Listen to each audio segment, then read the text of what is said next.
کوئی اگر اس کی بیوی کو ٹچ کرے, اس کی بیوی کو چھیڑ چھاڑ کرے, تو اس انسان کو, اس مرد کو غصہ آئے گا کہ نہیں آئے گا؟ لیکن جہاں نہیں آتا تو اسی کو کہتی یہ بے غیرت آ جائے. بیوی کی مثال میں نے صرف سمجھانے کے لیے دی. کسی کی ماں کو کوئی گالی دے رہا ہے, وہ سن کے ہی کرتا چلا گیا, یہ بے غیرت آ جائے. اس کی بیٹی کو کوئی کچھ کہا. عورتوں کے معاملات میں انسان حساس ہوتا ہے, بہت سینسیٹیو ہوتا ہے, اس لیے میں یہ مثالیں دے رہا ہوں. اگر کسی کی ماں, بہن, بیٹی یا بیوی کو کوئی کچھ برا بھلا کہا تو جتنا غصہ آتا ہے یہ غیرت کی وجہ سے آتا ہے. غیرت جس کے اندر ہوگی اتنی زیادہ وہ غصے میں آتا ہے. غصہ ہر جگہ حرام نہیں ہے, غصہ ہر جگہ حرام نہیں ہے. ہاں ایک بات یاد رکھو, غصہ ہونا بھی چاہیے. بغیر غصے والا آدمی وہ بزدل ہو جاتا ہے. غصہ کچھ جگہ حرام ہے لیکن ہر وقت نہیں. مرد کو غصہ ہونا بھی چاہیے. کس جگہ پر؟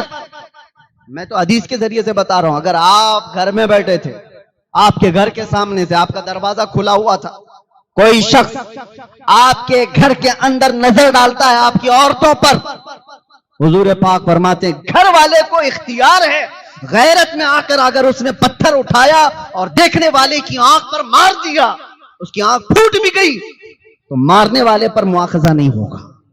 کیوں؟ اس نے غیرت کی وجہ سے کیا.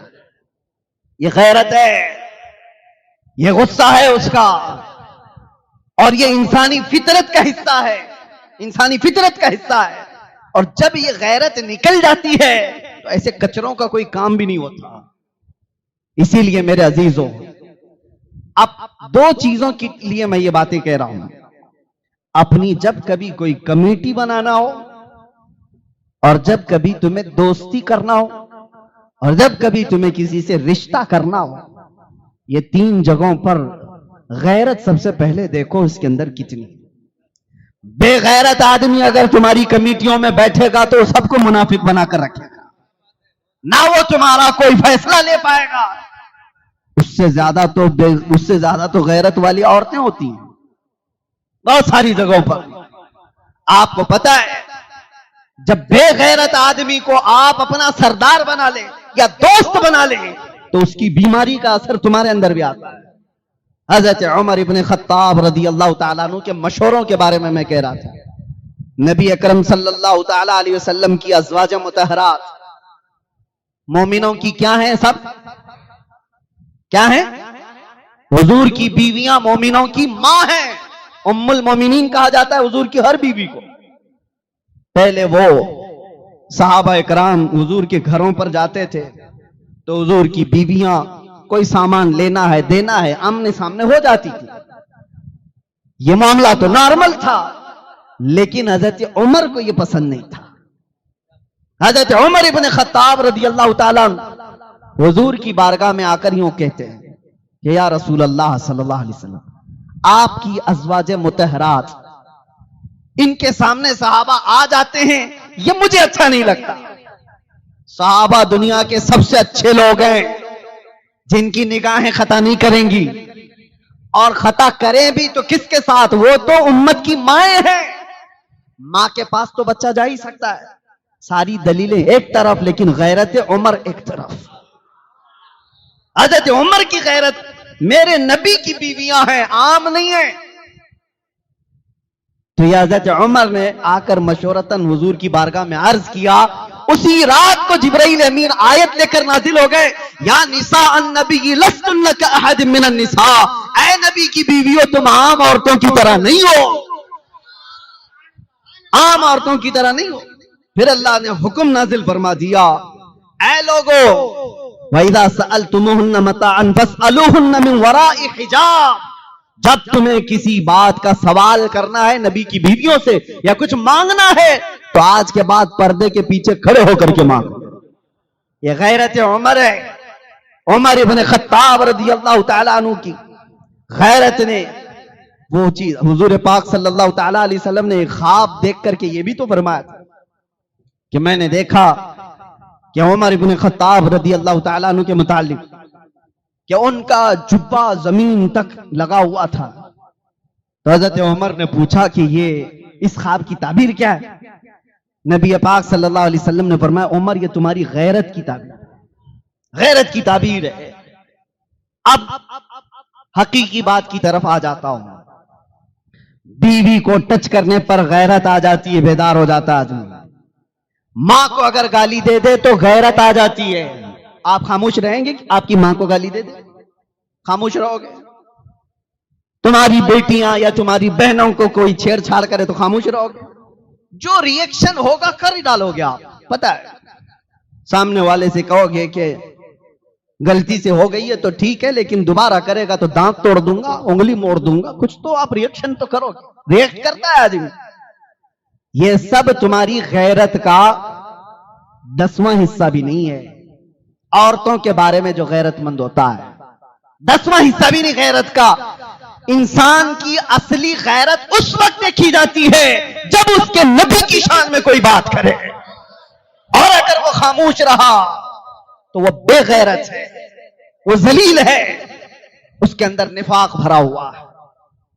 نبی اکرم صلی اللہ تعالی علیہ وسلم کے متعلق غیرت اگر سب سے زیادہ میں نے محسوس کیا وہ عمر ابن خطاب کی بارگاہ، وہ ہلکی چیز بھی نہیں برداشت کرتے تھے، نہیں برداشت کرتے۔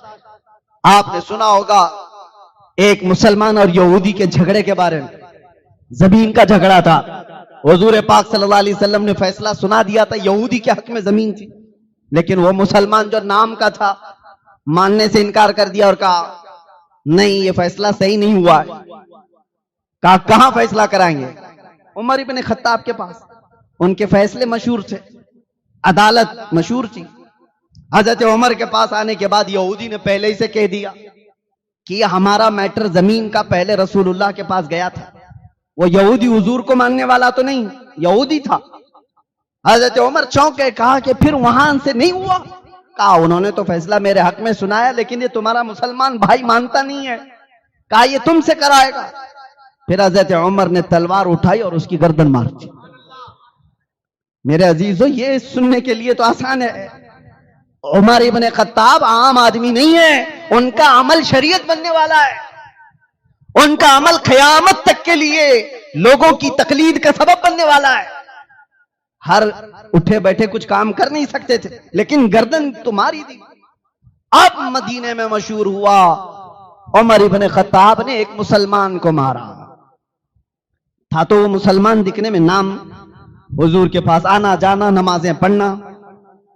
اب ایک طرف حضرت عمر ہیں اور ایک طرف وہ قتل کیا ہوا، اس کی طرف سے لوگ بھی کہہ رہے ہیں کہ عمر نے بہت بڑا کام کر دیا، بہت، کہ یہ جذبے میں آ کر کے کسی کی گردن مار دیا۔ یہودی اور مسلمان کی جب بات ہو تو ایک مسلمان کا کیسے قتل؟ حضرت عمر کو بلایا گیا حضور کے پاس اور حضور پاک صلی اللہ علیہ وسلم نے پوچھا عمر تم نے ایک مسلمان کی گردن ماری؟ اب جواب سنو۔ حضرت عمر نے کہا یا رسول اللہ میں اس کو مسلمان مانتا ہی نہیں تھا، نہیں میں نے کسی مسلمان کی گردن نہیں ماری۔ تو حضور نے فرمایا تم کو کیسے پتا وہ مسلمان تھا کہ نہیں تھا؟ اب یہ بڑی چیز ہے، کسی کے بارے میں کوئی کہہ نہیں سکتا، کیسے کہے گا؟ آپ کو میں بتاؤں، کافر بھی ثابت نظر آتا ہے، مسلمان بھی نظر آتا ہے، منافق نہیں نظر آتا۔ منافق دل کے اندر چھپا ہوا ہے، بغض ہے، عداوت ہے، سب ہے، اس کی پیشانی پہ لکھا ہوا تو نہیں ہے۔ اب آج کے زمانے میں کسی کو منافق نہیں کہہ سکتے، یہ بھی مسئلہ سن لیں آپ، کسی کو منافق ڈائریکٹ، ہاں علامات نفاق ہے اس کے اندر یہ کہہ سکتے ہیں، نفاق کی چیزیں اس کے اندر ہے۔ منافق کہنا یہ غیب کی بات ہے، اور آج کون اس طرح غیب کی خبر دے گا؟ دل کے اندر چھپی ہوئی چیز۔ اب حضرت عمر نے جب یہ کہا میں اس کو مسلمان مانتا ہی نہیں، حضور نے فرمایا کیسے کیسے نہیں مانتے؟